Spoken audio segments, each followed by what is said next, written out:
नमस्कार, मैं डॉक्टर शिखा त्रिपाठी आज पुनः आप सबके समक्ष छायावाद की प्रमुख प्रवृत्तियों को लेकर उपस्थित हुई हूँ।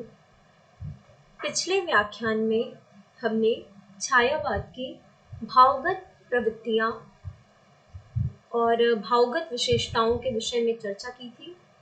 उसको आगे बढ़ाते हुए आज हम छायावाद की कलागत विशेषताओं के बारे में चर्चा करेंगे। कलागत विशेषताओं के अंतर्गत छायावाद की जो प्रमुख प्रवृत्ति है वो है प्रतीकात्मकता।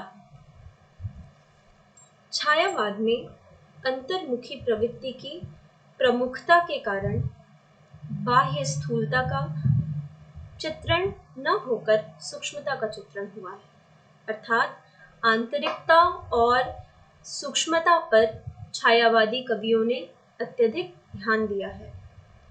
प्रकृति छायावादी कवि के वैयक्तिक जीवन का प्रतीक बन गई है।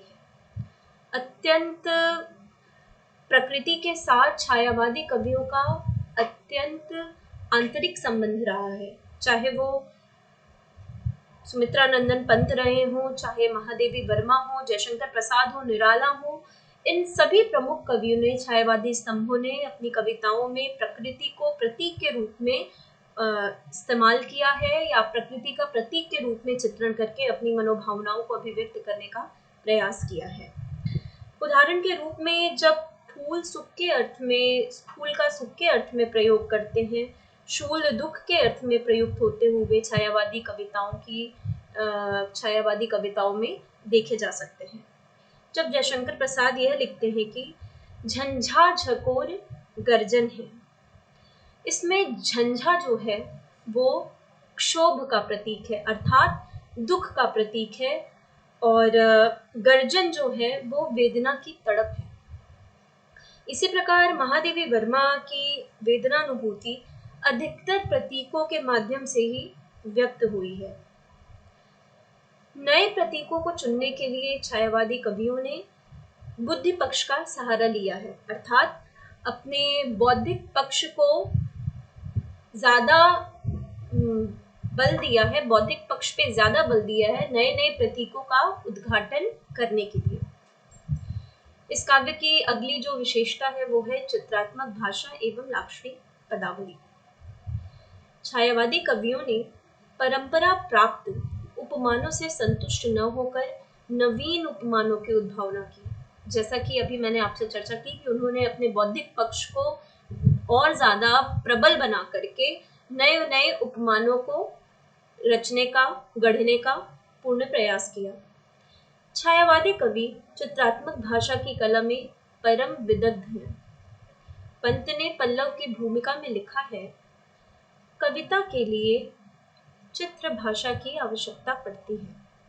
उसके शब्द सस्वर होने चाहिए, जो बोलते ही सेब की तरह, जिसके रस की मधुर लालिमा भीतर न समा सकने के कारण बाहर छलक पड़े, जो अपने भाव को अपनी ही ध्वनि में आंखों के सामने चित्रित कर सके, जो झंकार में चित्र में झंकार हो, जिनका भाव संगीत विद्युत धारा की तरह रोम रोम में प्रवाहित हो सके।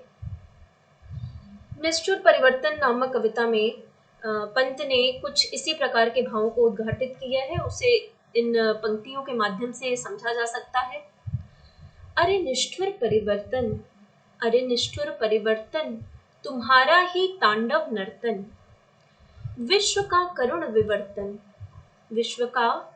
विवर्तन तुम्हारा ही नैनोन्मीलन निखिल उत्थान पतन। छायावादी कवियों ने अप्रस्तुत विधान और अभिव्यंजना शैली में अनेक नवीन प्रयोग किए हैं। मूर्त में अमूर्त का विधान उनके कला का विशेष अंग बना।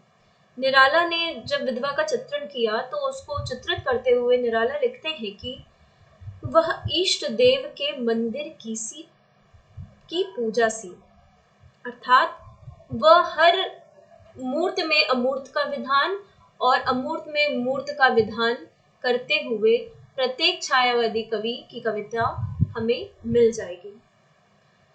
आगे बढ़ते हैं इसी क्रम में। गेयता।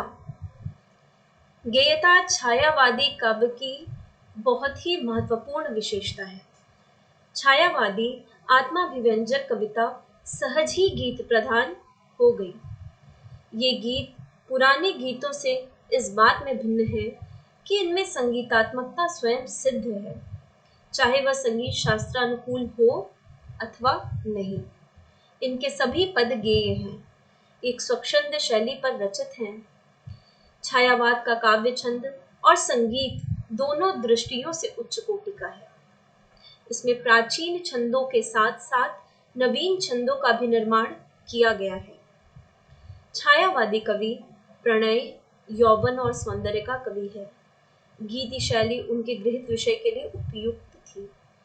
जब हम गेयता की बात करते हैं तो महादेवी वर्मा जी की यह पंक्तियां आपको गेयता से और अधिक परिचित करा पाएंगी, जब वो ये कहती हैं, जो तुम आ जाते एक बार, जो तुम आ जाते एक बार, कितनी नदियाँ कितने संदेश पथ में बिछ जाते बन पराग, गाता प्राणों का तार तार, अनुराग भरा उन्माद राग, जो तुम आ जाते एक बार।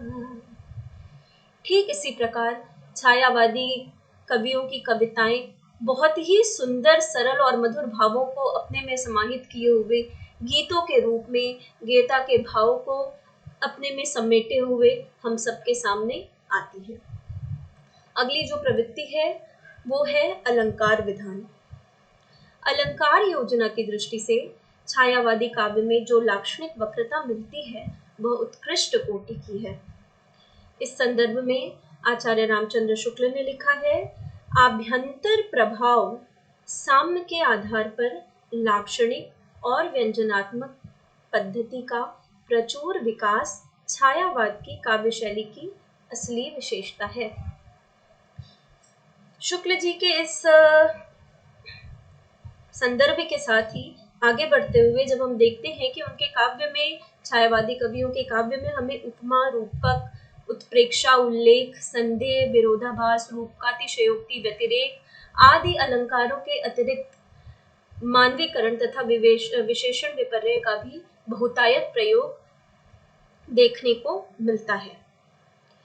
एक कविता है प्रथम रश्मि का आना रंगिनी।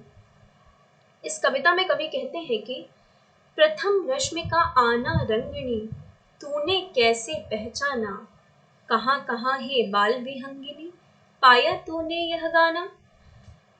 तो विभिन्न अलंकारों के माध्यम से छायावादी कवियों ने अपनी कविताओं को बहुत ही संपुष्ट किया है, माधुर्य से भरा है और सभी सहृदयों के हृदय तक पहुंचने का रास्ता बनाया है।